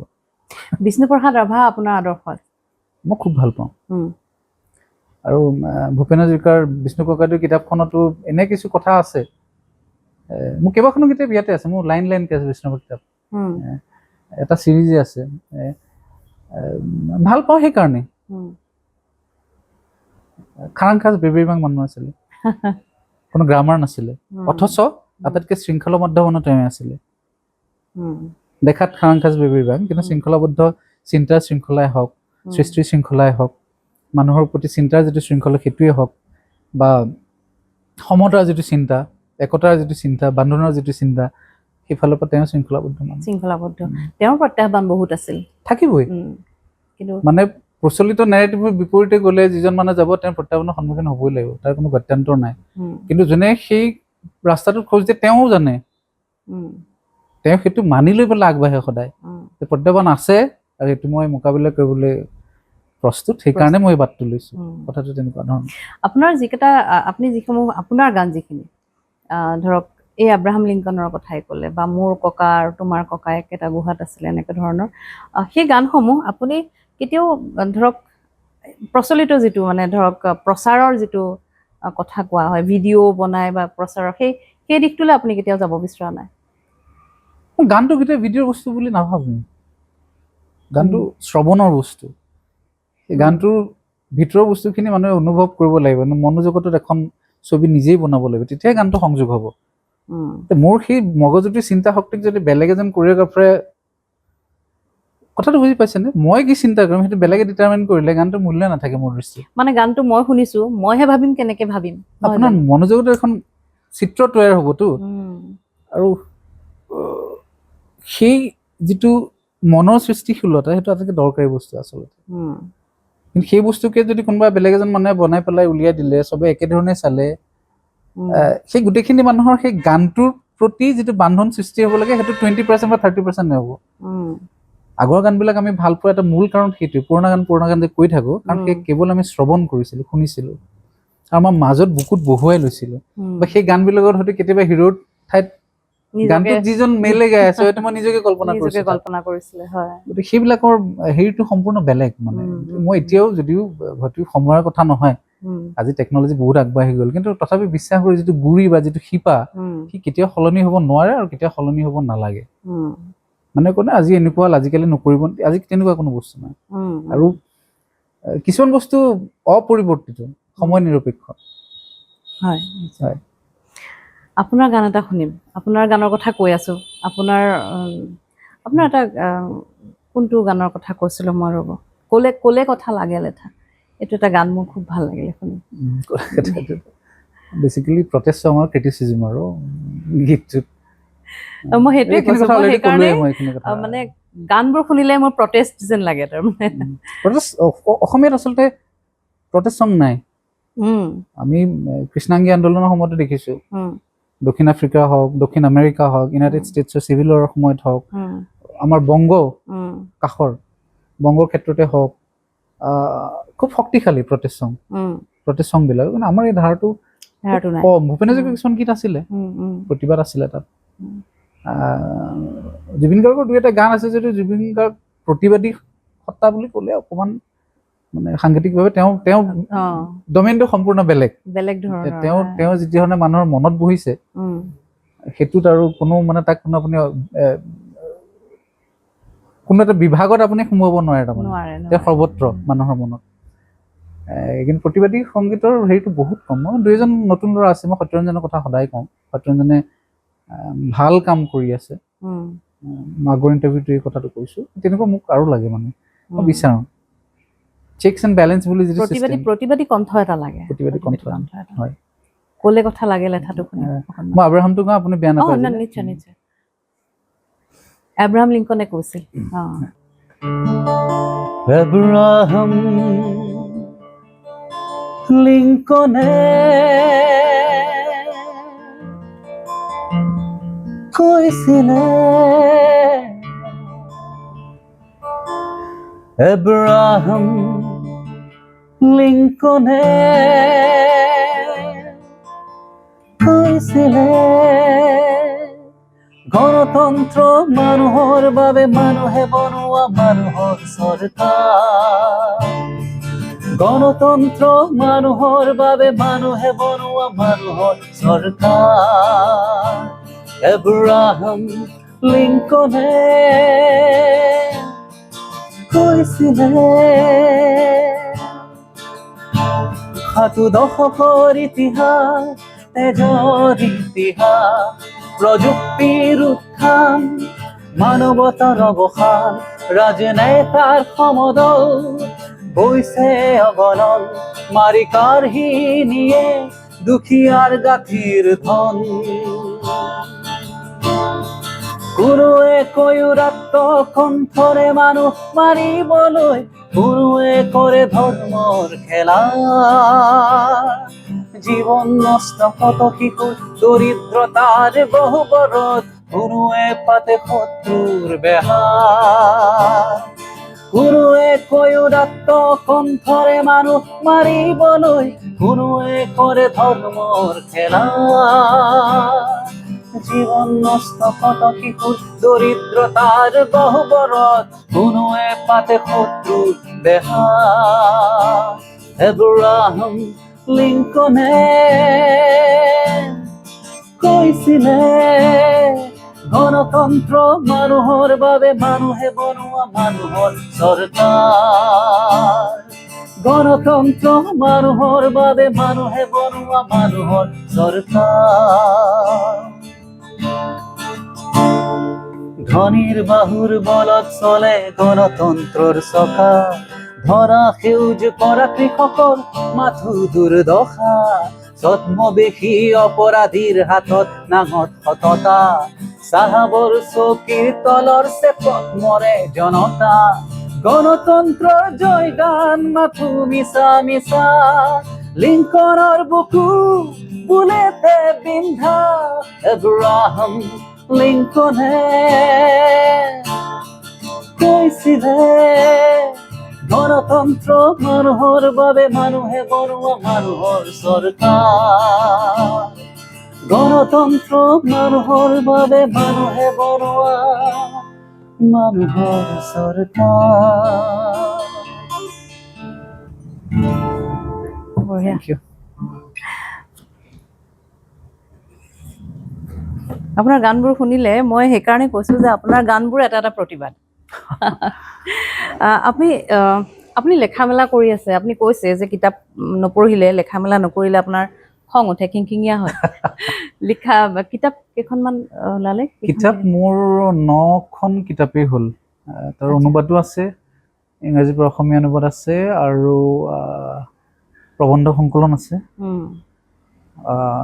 তেনেকুৱাই আৰু আপোনাৰ শিশু গ্ৰন্থও লিখিছে নেকি এখন ভাল আমাৰ কিতাপ কৰিছিলোঁ প্ৰথমবাৰ যিখন অসমীয়াত কৰা নাছিল কোনেও ছেক্স এডুকেশ্যনৰ ওপৰত শিশুৰ যৌন শিক্ষা 7 বছৰীয়া ল'ৰা ছোৱালীৰ ওপৰৰ কাৰণে এই কিতাপখন আমি কৰিছিলোঁ যথেষ্ট সমাদৃত হৈছিলে কিতাপখন বহু চৰ্চিত হৈছিলে এখন চৰকাৰেও প্ৰায়বিলাক স্কুলত ডিষ্ট্ৰিবিউট কৰিছে কিতাপখন আৰু ডিজিটেল যুগত সন্তান প্ৰতিপালন আৰু অভিভাৱককৰণে বুলি এখন কিতাপ কৰিছিলোঁ তেনেকুৱা কিতাপ হোৱা নাছিল আগতে তাত খুব পদ্ধতিগতভাৱে গোটেই সমস্যাবিলাক ডিজিটেল জগতে কি কি সৃষ্টি কৰে তাৰ পৰা কেনেকৈ পৰিত্ৰাণ পাব পাৰি তেনেকুৱা এখন কিতাপো কৰিছিলোঁ সেইখনৰ ছেকেণ্ড এডিশ্যন ওলাল জীৱন যুঁজৰ ৰণুৱা বুলি এখন কিতাপ কৰিছিলোঁ কিশোৰসকলৰ কাৰণে যেটো আজিকালি কিশোৰৰ মাজতে অৱসাদগ্ৰস্ততা বহুত বেছি গতিকে তেনেকুৱা পৰিস্থিতিটো মানুহে জীৱনত বহুত ডাঙৰ ডাঙৰ কাম কৰি পেলাইছিলে বিথোফেনৰ পৰা আৰম্ভ কৰি যে কাণেৰে শুনা নাছিলে জীৱনৰ শিশুসকলে কিন্তু তেনেকৈ সংগীত সৃষ্টি কৰিছিলে গতিকে সেই ইনস্পায়াৰিং ষ্টৰিজবিলাক লৈ পেলাই জীৱন যুঁজৰ ৰণুৱা বুলি এখন কিতাপ কৰিছিলোঁ আৰু অলপতে মই বহুত দিনৰ পৰা বিচাৰি থকা মই 2 বছৰ আগতে এপ্লাই কৰিছিলোঁ কিতাপখন অসমীয়ালৈ অনুবাদ কৰিম বুলি উইজডম ট্ৰী নেশ্যনেল পাব্লিশ্বাৰ হয় তেখেতৰ লগত এগ্ৰিমেণ্ট হ'ল অনুবাদ কৰিলোঁ কিতাপখন প্ৰায় শেষ স্তৰত আছে কিতাপখন এই মাহতে ওলাব লাগে গতিকে তাৰ প্ৰায় 9খনমান কিতাপ সম্পন্ন কৰা হ'ল কিন্তু তাৰ ভিতৰত প্ৰথম যিখন কিতাপ আছিলে সজাগ অভিভাৱক সফল সন্তান বুলি সেইখন কিতাপ খুব ধুনীয়াকৈ চলি আছে 3-4 বছৰে হ'ল সেইখন কিতাপত বহুত খবৰ বহুত জেগাৰ পৰা মই সময় পাই থাকোঁ ফটো পঠিয়াই এতিয়া মই এইবিলাক হৈছে বাটবিলাক বন্ধ হৈ গ'ল ছ'চিয়েল মিডিয়াত নাই কাৰণে তথাপি কেতিয়াবা ফোন কল পাওঁ মেছেজ পাওঁ কিতাপ ফোন সফল অভিভাৱক সজাগ অভিভাৱক সফল সন্তান সফল সন্তান স্পেচিফিকেলি মই মানে সেই পেৰেণ্টিঙৰ ডমেইনটোতে কাম কৰি আছো যিহেতু আমাৰ পেৰেণ্টিঙৰ কথাটো মই পাতিবই লাগিব আপোনাৰ লগত লিখা মেলাখিনিতো ক'লে আপুনি আৰু লগতে আপুনি যিহেতু আপুনি 24 ঘণ্টা আপুনি শিশুসকলৰ লগতে আপোনালোকে জড়িত হৈ আছে হয় হয় দেখি আছে বিভিন্ন বয়সৰ শিশুৰ লগত আপোনালোকে জড়িত হৈ আছে একদম শিশুৰ যিটো বৰ্তমান সময়ত শিশুৰ যিটো বিকাশৰ যিটো ধাৰা কেনেধৰণে আগবঢ়া দেখিছে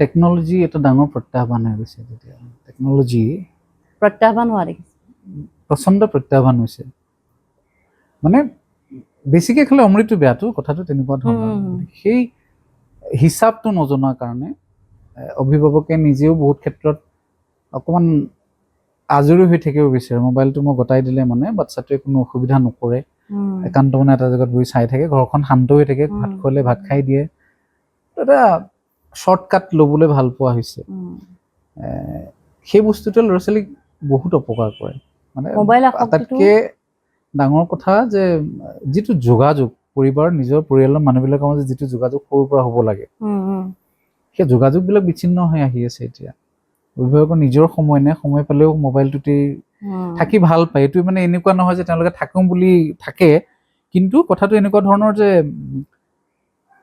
মোবাইল প্ৰযুক্তিটোৱে তেনেকুৱা যে আপোনাক আসক্ত কৰি পেলাই আপুনি গম নোপোৱাকৈ বাৰে বাৰে তাৰ ঠাইলৈ গৈ থাকিব বিচাৰে মই যিখন শেষৰ কিতাপৰ কথা কৈছিলোঁ ডোপামিন ডিটক্স সেই আমাৰ আসক্তিটোৰ গুৰিটো হৈছে ডোপামিন নামৰ যিটো হৰমন সেই হৰমনটোৰ গোটেই প্ৰক্ৰিয়াটো টেকন'লজিয়ে হাইজেক কৰি আমাক টেকন'লজিয়ে দাস বনাই পেলাইছে গতিকে সেই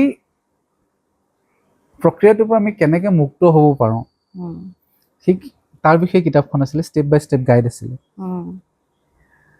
গতিকে সেই অভিভাৱকসকলে সেই বস্তুবিলাক উপলব্ধি কৰিব লাগিব আৰু ল'ৰা ছোৱালীৰ ক্ষেত্ৰত কোনো ধৰণৰ ভুল কৰিব নোৱাৰিব তাৰমানে এই আসক্তিটো ইমান ভয়ানক যে এতিয়াতো স্পীচ দিলেই এটা কমন প্ৰব্লেম হৈ গৈছে ল'ৰা ছোৱালী 3 বছৰ হৈ যায় মাত নুফুটে বহুত ল'ৰা ছোৱালী কি হয় যে মোবাইলটো চাই থাকে তাত হিন্দী ইংলিছ চব চলি থাকে ঘৰত অসমীয়া কয় গতিকে কি শব্দ ক'ব নক'ব অদ্ভুত ধৰণৰ খিচিৰি ভাষা এটা ক'বলৈ আৰম্ভ কৰে আমাৰ এনেকুৱা এক্সাম্পল আছে যে খাটি অসমীয়া পিতৃ মাতৃৰ ল'ৰা ছোৱালী আল্টিমেটলি ল'ৰাটোৱে বা সন্তানটোৱে হিন্দী ক'বলৈ ল'লে আৰু হিন্দীয়ে মাতৃভাষা হৈ গ'লগৈ তেজপুৰৰ কথা মোক কৈ আছোঁ গতিকে তেনেকুৱা এটা পৰ্যায় পাই গৈছে মানে মোবাইল আসক্তি কোনটো পৰ্যায়ত অকল সেইটোৱে নহয় যে এই ছ'চিয়েলাইজেশ্যন ডিছ'চিয়েলাইজেশ্যন সমাজৰ পৰা বিচ্ছিন্ন হৈ যায় সামাজিক নহয় আৰু আৱেগিক যিটো উত্তৰণ হ'ব লাগে আৱেগিক বিকাশটো ভালকে নহয় ইণ্টাৰপাৰ্চনেল ৰিলেশ্যনশ্বিপ যিটো সেইটো ভালকে তেওঁলোকে গঢ় দিব নোৱাৰে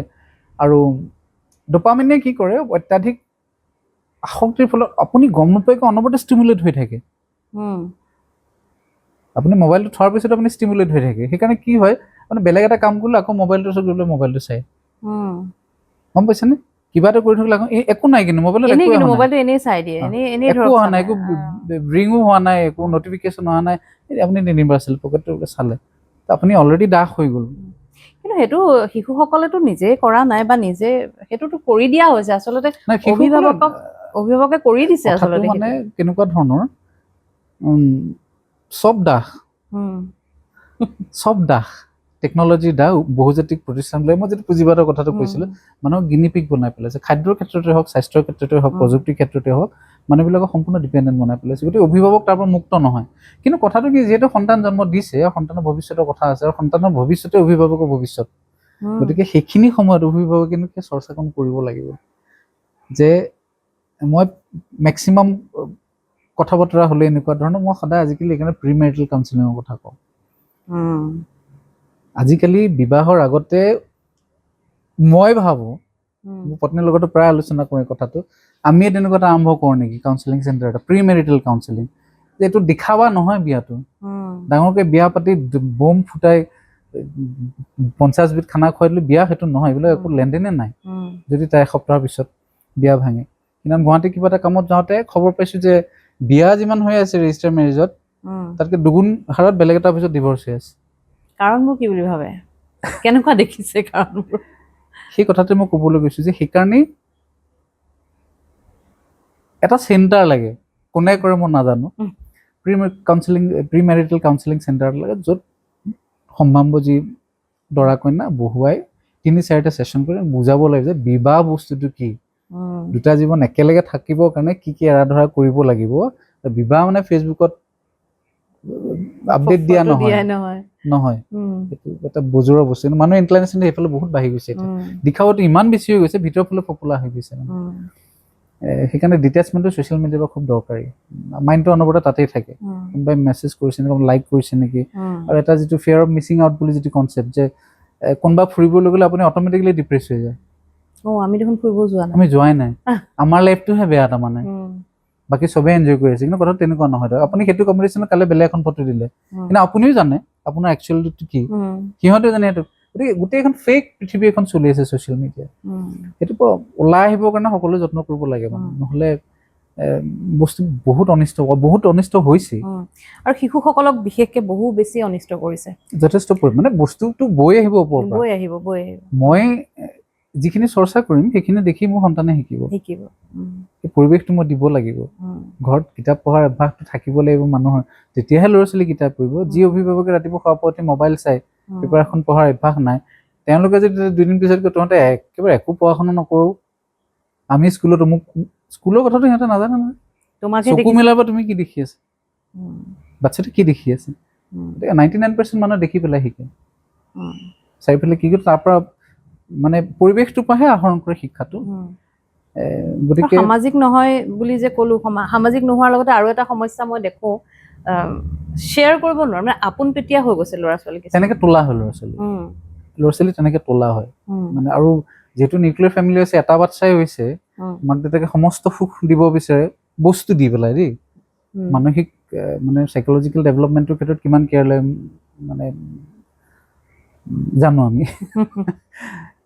যিবিলাক একদম ইনহাৰেণ্ট ভিতৰৰ বস্তু, যিবিলাকত বেছি ফ'কাছ কৰিব লাগে, তাতকৈ বস্তু বাহিনী কিনি দি, চিপছ কিনি দিলে, ক'ল্ড ড্ৰিংকছ কিনি দিলে, যিবিলাক মাৰাত্মক অপকাৰী ল'ৰা ছোৱালীৰ কাৰণে, সেইবিলাক দি পেলাই ল'ৰা ছোৱালীক বস্তু পাতি কৰাহে আৰু আপোন পেটে কৰি তোলা হয়। সেই বাচ্ছাটো অকলে ডাঙৰ হৈ, এখন ঘৰত ডাঙৰ হৈ, বস্তু পাই ডাঙৰ হোৱা বাচ্ছাই কেনেকে হঠাৎ ডাঙৰ হ'লে বস্তু শ্বেয়াৰ কৰিবলৈ শিকিব?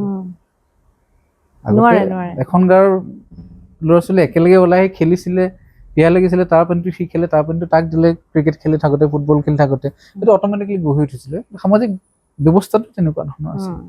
কিন্তু এতিয়া নিউক্লিয়াৰ ফেমিলি হোৱাৰ পিছত চব বস্তু চাকৰি, পইচা, জব অৰিয়েণ্টেড হোৱাৰ পিছত আৰু বস্তু গোটেই প্ৰতিযোগিতাটো আছেই, পইচা কৰিব লাগিব। গতিকে গোটেই মানে মইতো বিশৃংখলাতে দেখোঁ চাৰিওফালে। চাৰিওফালে বিশৃংখলা। তাৰমানে মানুহৰ মোৰ ৰাস্তা ঘাটবিলাকতো সেই উশৃংখলাটো পৰিলক্ষিত হয়। মানে যেতিয়া গাড়ী ঘোঁৰা চলায়, কাৰো সময় নাই। কিন্তু মানুহ ইমান ব্যস্ত হোৱাহেঁতেন ভাৰতবৰ্ষ আজি ইউৰোপীয়ান দেশৰ নিচিনা হ'লহেঁতেন।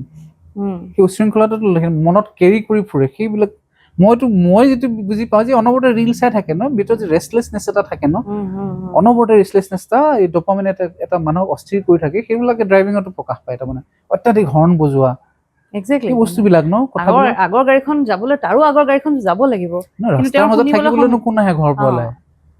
কোনেতো ৰাস্তাৰ মাজত বহি মই ভোজ ভাত খাম বুলি নাথাকে, চব যাবৰ কাৰণেতো ৰাস্তাত থাকে। ট্ৰেফিক ছিগনেলটো ৰঙালে জ্বলি আছে, হৰ্ণ মাৰি আছে, তো এই অস্থিৰতাবিলাক স্বাভাৱিক অস্থিৰতা নহয়। তাৰমানে আপুনি যদি গভীৰতালৈ যায়, বস্তুবিলাক এনালাইজ কৰে চাইকলজিকেলি, বেলেগ কিবা বস্তু ওলাব মানে। কাৰণ মানুহ আগতে ইমান অস্থিৰ নাছিলে, স্থিৰ আছিল। কিতাপ এখন পঢ়াৰ ধৈৰ্য নাই, ধৰক এটা বাতৰি সম্পূৰ্ণকে পঢ়াৰ ধৈৰ্য নাই, এটা আপুনি ভিডিঅ' এটা খুব সুন্দৰ আপুনি বাৰ্তাবাহক এটা ভিডিঅ' দিয়ক, 10 মিনিটৰ ভিডিঅ' এটা সম্পূৰ্ণকে চোৱাৰ ধৈৰ্য নাই, সাংঘাতিক এটা মানে অস্থিৰতা। সেইটো ৰিলছবিলাকে কৰিছে, কিন্তু এইটো এটা সম্পূৰ্ণ ৰিলছ আৰু শ্বৰ্টছ। মানে আপুনি জাম্প কৰি ফুৰে ন, আপুনি যিটো প্লেজাৰ আপোনাক লাগে সেইটো আপুনি 10-15 ছেকেণ্ডত পাই যায়। আপুনি কিয় 3 ঘণ্টা ডকুমেণ্টাৰীখন চাব? সেই টেষ্ট কণ্ডিশ্যন, ব্ৰেইনটো কণ্ডিশ্যন হৈ গ'ল। তাৰমানে যে মোক পুতুক পাতাক টেষ্ট লাগে, মোক পুতুক পাতাক ছেটিছফেকশ্যন লাগে। তো এতিয়া পথেৰ পাঁচালী চোৱাৰ বা তিতা চেকটা নদীৰ নাম, ঋতিক ঘটকে সেয়া চিনেমা চোৱাৰ আপুনি কল্পনাই কৰিব নোৱাৰে। পোলান্স্কি চিনেমা চোৱাৰ কথা কল্পনাই কৰিব নোৱাৰে। ইমান ধীৰস্থিৰ ছবি সেইবিলাক চিনেমাবিলাক। আৰু যিমানেই আপুনি তাত চাই গৈ থাকিব, আপুনি ইমান ভিতৰলৈ গুচি যাব যে আপুনি নিজকে ডিস্কভাৰ কৰিব। সেই প্ৰক্ৰিয়াবিলাক বন্ধ হৈ গৈছে ন এতিয়া। ৰিলৰ কাৰণে প্ৰকৃতিৰ লগত একেবাৰে বিচ্ছিন্ন হৈ গৈছে মানুহবোৰ, প্ৰকৃতিৰ পৰা একেবাৰে বিচ্ছিন্ন হৈ গৈছে। এতিয়া মানে নতুন কনচেপ্ট এটা মই ৰিচেণ্টলি পঢ়িছিলোঁ, মানে ডিজিটেল নেচাৰৰ কনচেপ্ট এটা ওলাইছে, মানে জানে প্ৰকৃতি লাগে, আমি প্ৰকৃতিৰ অংশ। ঘৰতে ধৰক আপুনি ৱালপেপাৰখন গছ লগাই দিলে, আৰু কম্পিউটাৰ মনিটৰটোত আপুনি ফৰেষ্টৰ এখন ফটো লগাই থলে ধৰক, আপুনি ডিটেচ হ'ব নোৱাৰে, তাৰমানে ক'ৰবাত আপোনাক বিচাৰে। গতিকে আমি তেনেকৈ প্ৰকৃতিৰ লগত কানেক্টেড হ'বলৈ চেষ্টা কৰোঁ, যদি আমি বাস্তৱত তাৰ পৰা বিচ্ছিন্ন। গতিকে সেইটো পৰ্যায়ে বাচি গৈ কথাবিলাক। আৰু মই এটা কথা সদায় বিশ্বাস কৰোঁ, মানে ল'ৰা ছোৱালীৰ গাত একো দুখ নাই। ল'ৰা ছোৱালীক আপুনি দিব লাগিব, বাটটো দেখুৱাব লাগিব হাতত ধৰি পেলাই, যে গছ আমাক কিয় লাগে, আমি বেলেগ জীৱ জন্তুৰ প্ৰতি কিয় কম্পেশ্যনেট, সহানুভূতিশীল হ'ব লাগে। বাটত কুকুৰ এটা দেখিলে শিলটো মাৰি দিয়াৰ কোনো যুক্তি নাই। আমাৰতো দেখি শহাপহু আছে, আমি ৰাখোঁ, মই সেইকাৰণে ৰাখোঁ। কিবা এটা খুৱাই পেলাই যিটো আনন্দ পাব, সেইটো হয়তো এনেই নাপালেহেঁতেন। ইহঁতৰ প্ৰতি এটা এডিকশ্যন, এডিকশ্যন বুলি ভুল শব্দ, নেগেটিভ শব্দ, কিন্তু সিহঁতৰ প্ৰতি এটা ভাল পোৱা সিহঁতৰ মাজত আহে, বা কয় মোকো শহাপহু এটা লাগিব, মোকো পোৱালি এটা লাগিব। সেইখিনি খুব দৰকাৰী, সেই অনুভূতিখিনি সজীৱ হৈ থকাটো দৰকাৰী। সেই সৰু সৰু বস্তুবিলাক আপুনি মানে কাউন্সেলিং ইজ, মানে এতিয়া কাউন্সেলিং খুব বেছি প্ৰয়োজনীয় প্ৰত্যেকটো দিশতে। মানুহক অকণমান আইন এখন দেখুওৱাৰ প্ৰয়োজন আছে। আমি আচলতে এনেকুৱা হোৱা উচিত, আমি যদি যেনেকে আছো তেনেকুৱা হৈ গৈ থাকিলে আমাৰ পিছত এটা ডেড এণ্ড আছে। আৰু অকল মোৰেই নহয়, মোৰ ল'ৰা ছোৱালীৰ ডেড এণ্ড আছে, নাতি নাতিনীৰ ডেড এণ্ড আছে, বাটটোৱে ভুল হৈ যাব নহয়। মানুহ হিচাপে জীয়াই থকা সাংঘাতিক একো নহয়, মানে মানুহ হিচাপে জীয়াই থকাটো এটা চেলেঞ্জ হৈ গৈছে। এজন মানুহে সাধাৰণতে কেনেকুৱা যিটো ধৰণে আচৰণ কৰিব লাগে, ব্যৱহাৰ কৰিব লাগে, কথা বতৰা পাতিব লাগে, সেই সাধাৰণ বস্তুবিলাকে নাইকিয়া হৈ গৈছে। আৰু মানে সকলোৱে অকণমান নিজৰ কৰণীয় কৰাটো বৰ প্ৰয়োজনীয় হৈ পৰিছে, আৰু সেই কৰণীয়খিনি কিন্তু বুজি উঠাটো প্ৰয়োজনীয় হৈছে। বুজাটোৱেই আচলতে কিছুমানৰ বাবে দুৰ্বোধ্য হৈছে আৰু কথাবোৰ। নিজৰখিনি কৰি থাকিব লাগিব, নিজৰ আপুনি যিটো কৰণীয়খিনি কৰিব লাগিব, তাৰ পৰা হয়তো কোনোবা দুজন ইনস্পায়াৰ হ'ব। অকণমান যদি সকলোৱে কৰে, মইতো সদায় বিশ্বাস কৰোঁ, এজন মানুহ যদি ইনস্পায়াৰ হয়, এজনো যদি ইনস্পায়াৰ হয়, তেতিয়াও যথেষ্ট। অৰ্গেনিক হ'ব লাগিব বস্তুবিলাক, অৰ্গেনিকেলি গ'লে মানে ভাল। আপুনি এটা ফেক প্ৰফাইল ক্ৰিয়েট কৰি পেলাই মানে মানুহৰ আগত ছ'চিয়েল মিডিয়াত দেখুৱাই মই তেনেকুৱা, আমি বহুত মানুহ দেখিছোঁ প্ৰকৃতিপ্ৰেমী স্ক্ৰীণত, শিশুপ্ৰেমী স্ক্ৰীণত, কিন্তু বাস্তৱত সম্পূৰ্ণ ওলোটা ছবি দেখিছোঁ। হিপক্ৰেচি এটা সাংঘাতিক, বহুত বেলেগ ধৰণৰ, মানে just to get some likes and comments, আৰু এটা ফেক প্ৰফাইল ক্ৰিয়েট কৰিবৰ কাৰণে ছ'চাইটিত he or she is a good human being. এইবিলাক খুব বেয়া কথা, খুব হিপক্ৰেট, খুব বেয়া কথা। এইবিলাক কাম কৰিব নালাগে, নিজক লৈ সৎ হ'ব লাগে, বেয়া যদি বেয়া, ভাল যদি ভাল, তেনেকুৱা। গান এটা শুনিম আকৌ। ঠিক আছে বাৰু। এইবাৰ আপুনি আপোনাৰ পচন্দৰ এটা গান গাওক, আপোনাৰ মন যোৱা। মই বিষ্ণুৰাভা গীত এটা নিশ্চয়। কথা আচলতে পাতিলে ওলাই থাকে, কথা ইমান সোনকালে সামৰিব নোৱাৰি, মই বুজি পাওঁ।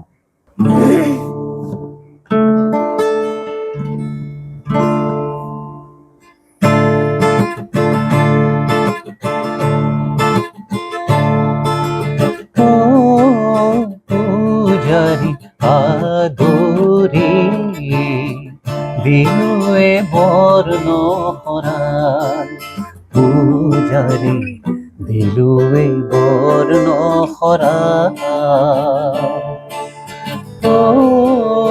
পূজাৰী আদৰি দিলুৱে বৰ্ণ শৰাই, পূজাৰী দিলুৱে বৰ্ণ শৰাই,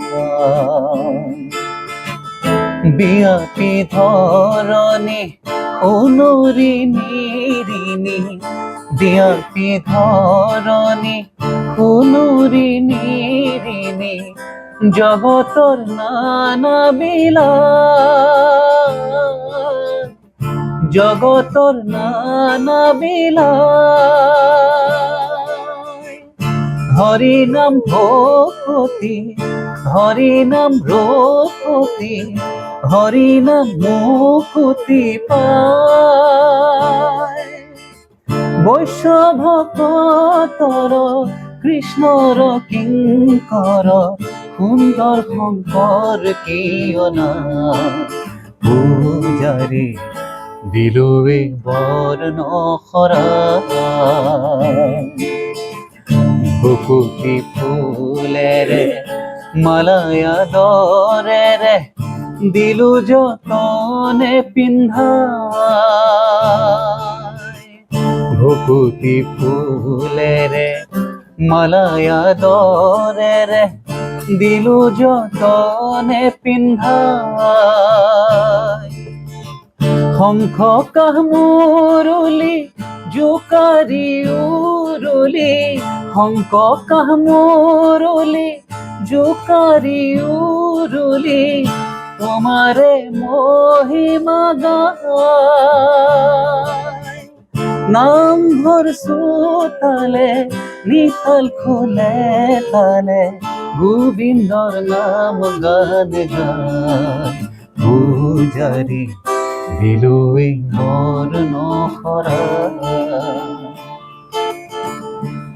খুব ভাল পাওঁ গীতটো মই খুব ভাল লগা গীত হয়।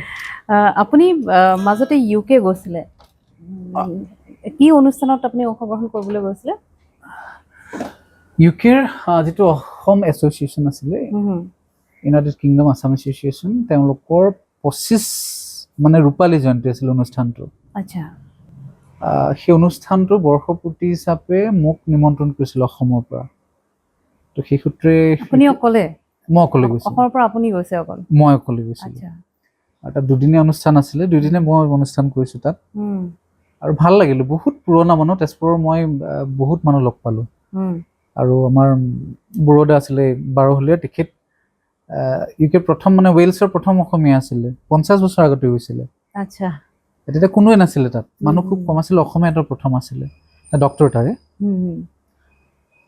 তেখেতক লগ পালোঁ নীৰজ দা বুলি এজন আছিলে তেখেতে বহুত তেওঁ ডক্টৰ হয় তেওঁ ৱেলছৰ নেশ্যনেল টিম এটাৰ ডক্টৰ হিচাপে কাম কৰি ভাল ভাল প্ৰফাইলত কাম কৰি আছে বহুতখিনি মানুহ লগ পালোঁ BBC প্ৰথম অনুষ্ঠান পৰা অসমীয়া মহিলাগৰাকী লগ পালোঁ খুব ভাল লাগিলে এইটো ভাল অভিজ্ঞতা আছিলে সুন্দৰ অভিজ্ঞতা আৰু তাৰ লগতে মই ভ্ৰমণ কৰি খুব ভাল পাওঁ আৰু ছ'ল' ট্ৰেভেল কৰি ভাল চলো পাওঁ ট্ৰেভেল কৰি থাকে কৰি থাকোঁ গতিকে সেই সূত্ৰেও আপোনাৰ মই Scotland England Northern Ireland Wales 5খনৰে এটা মানে 22 দিনীয়া একক ভ্ৰমণ কৰিলোঁ সেইটো খুব ধুনীয়া অভিজ্ঞতা দৈনিক অসমত তাৰ লেখা এটা প্ৰথমটো লেখা ওলাইছে ৰিচেণ্টলি গতিকে সেইটো মানে জীৱনৰ এটা খুব ভাল অভিজ্ঞতা আৰু তাতে অসমীয়া গীত মাত গাই অসমীয়া পৰিৱেশ এটা সৃষ্টি হৈছিলে খুব এনজয় কৰিলোঁ আপুনি বাহিৰত গৈ মানে বহিৰ্বিশ্বত গৈ যিটো দেখিছে যিবোৰ আপুনি সামৰি লৈছে সেইসমূহ কোনবোৰ সমল আপুনি লৈ আহি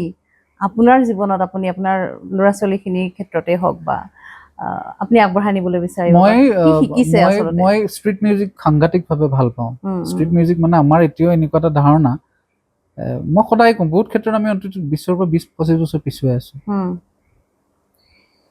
ষ্ট্ৰীট মিউজিক বুলি ক'লে আমাৰ এনেকুৱা এটা মানে ইটছ এ কাইণ্ড অফ ভিক্ষা ৰাস্তাত গান গাই ৰাস্তাত গান গাই পইচা গোটাইছে কিন্তু কথাটো তেনেকুৱা নহয় মই গোটেইকেইখন দেশৰে ষ্ট্ৰীট মিউজিচিয়ান লগ পাইছোঁ মই তেওঁলোকৰ লগত কথা পাতিছোঁ মিউজিকৰ কথা পাতিছোঁ বেংকক থাইলেণ্ড যাওঁতে হওক ভিয়েটনাম যাওঁতে হওক আপুনি গানো গাইছে তেওঁলোকৰ লগত গাইছোঁ মালয়েছিয়া যাওঁতেও হওক মই খুব অন্তৰংগতাৰে তেওঁলোকৰ লগত কথা পাতোঁ মোৰ এটা মানে জাৰ্ণিৰ ভ্ৰমণৰ মুখ্য কথা মই পদপথৰ সংগীত শিল্পীসকলৰ লগত অলপ সময় কটাব লাগে গতিকে সেই কথাখিনি আনি পেলাই মই ল'ৰা ছোৱালীক দেখুৱাওঁ ভিডিঅ'বিলাক শ্বেয়াৰ কৰোঁ মিউজিকৰ এইটো এটা ডাইমেনশ্যন যিটো তোমালোকে এতিয়ালৈকে কানেক্ট কৰিব পৰা নাই কিন্তু পৃথিৱীত সংগীতটো বৰ বেলেগ ধৰণে বিয়পি আছে বহুত বিশালভাৱে বিয়পি আছে মানে কেৱল জ্যোতি বিষ্ণুৰ অসমৰ কণ্টেক্সটত বা ভূপেন হাজৰিকাৰ প্ৰতিযোগিতা মানে সংগীত নহয় 4টা গান শিকি পেলাই সংগীতটো জীৱনৰ লগত সংযুক্ত কৰিব পাৰিব লাগে মই সদায় সেই কথাটোৱে কৈ থাকোঁ আৰু সেই দিশটো আপুনি দেখুৱাইছে ল'ৰা ছোৱালীখিনিক আপোনাৰ মই দেখুৱাওঁ মই সদায় দেখুৱাওঁ মই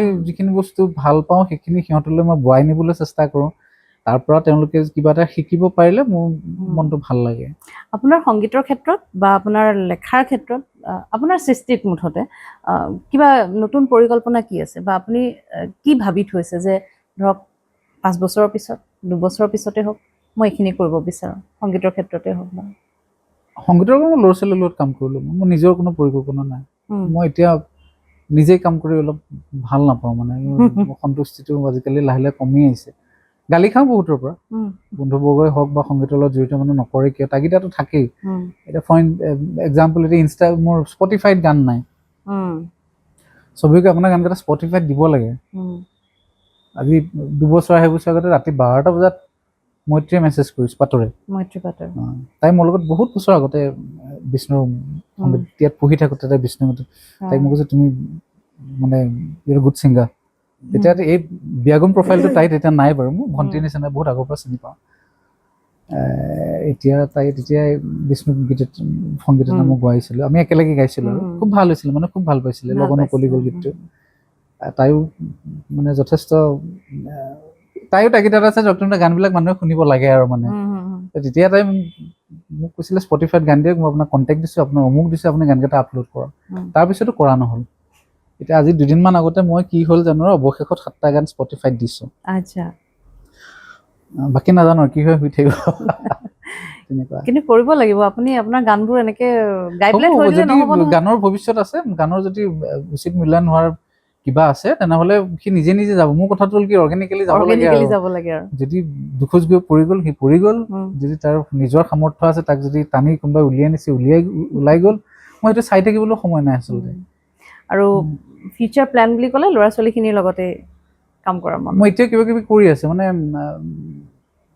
সিহঁতক কিছুমান বস্তুৰ কাৰণে প্ৰস্তুত কৰি আছোঁ, মানে ছিংগিঙৰ ক্ষেত্ৰত আৰু মিউজিকৰ ক্ষেত্ৰতো নতুন উঠি অহা ল'ৰা ছোৱালী, বহুত ল'ৰা ছোৱালী ইয়াৰ পৰা ওলাই গৈছে, মোৰ ভাল লাগে। এতিয়া তেজপুৰত বহুত জেগাত বহুত ল'ৰা ছোৱালীয়ে গীটাৰ বজাই, মানে এতিয়া পাৰফৰ্ম কৰে যথেষ্ট ভালকে। বেটছ ওলাই আছে। এতিয়া আকৌ নতুন কিছুমান মই টেলেণ্ট দেখিছোঁ, সিহঁতক গ্ৰুম কৰি আছোঁ, সিহঁতে ওলাই গৈছে। মোলৈ ভিডিঅ' পঠাব চাই যে মুখত প্ৰগ্ৰেম কৰিলোঁ, তুমকত প্ৰগ্ৰেম কৰিলোঁ, আমাৰ বেণ্ড এটা ফৰ্ম কৰিলোঁ, এইবিলাক ধুনীয়াকৈ চলি থাকে। তো সেইটোৱে মোৰ পৰম প্ৰাপ্তি। সিহঁতে কিমান ওপৰলৈ যায় সেইটো ইয়াৰ পৰা ওলাই যাব বিচাৰে। মোৰ কথাটো হ'ল কি, মই লঞ্চ পেডখন বনাই দিব লাগে, উৰি যোৱাটো কৰিব লাগে। আৰু কিমান ওপৰলৈ সিহঁতৰ সামৰ্থ্যৰ ওপৰত, চৰ্চাৰ ওপৰত কথা। ঠিক আছে, সেই তেওঁলোকতো উৰিবই, আপোনাৰ গাইডেঞ্চ পাব, কিন্তু নিজৰ কাৰণেও আপুনি কৰিব লাগিব। এইখিনিয়ে কৰি আছোঁ। মোৰ অনুষ্ঠানৰ পৰা আপোনালৈ এটা তাগিদা থাকিল, আপুনি নিজৰ গান কৰি থাকিব লাগিব, স্পটিফাইত গৈছে আৰু আগবাঢ়িব লাগিব। আৰু একচুৱেলি সেয়াও মোৰ কামেই, সিহঁত ওলাই যোৱা মানে মোৰ পৰাই ওলাই গৈছে। কিন্তু আপোনাৰ কণ্ঠত গান শুনি থাকিব লাগিব। নিশ্চয় নিশ্চয়, মই চেষ্টা কৰিম। অশেষ ধন্যবাদ বাৰু এইখিনি তাগিদাৰ কাৰণে। ভাল লাগিল আপোনাৰ লগত কথা পাতি, কথাটো শেষ নহয়, কথা শেষ মই কৈছোৱে কথা পাতি শেষ নহয়। আৰু গানটো শুনি আৰু শুনিব লাগিব, কেতিয়াবা আকৌ বহিম গান শুনিবলৈ আপোনাৰ। আৰু কিছুমান গান দাবী থাকিব আমাৰ, শুনিম নিশ্চয়। সেইখিনি তাগিদাৰ প্ৰয়োজনীয় বহুত ক্ষেত্ৰত। হয়তো অনুষ্ঠানটো শেষ হোৱাৰ পিছত মনত বাজি থাকিব যে আৰু গান কোনোবাই বিচাৰিছে, so I should go and do it. নিশ্চয় নিশ্চয়। ভাল লাগিল, থেংক ইউ। অশেষ ধন্যবাদ।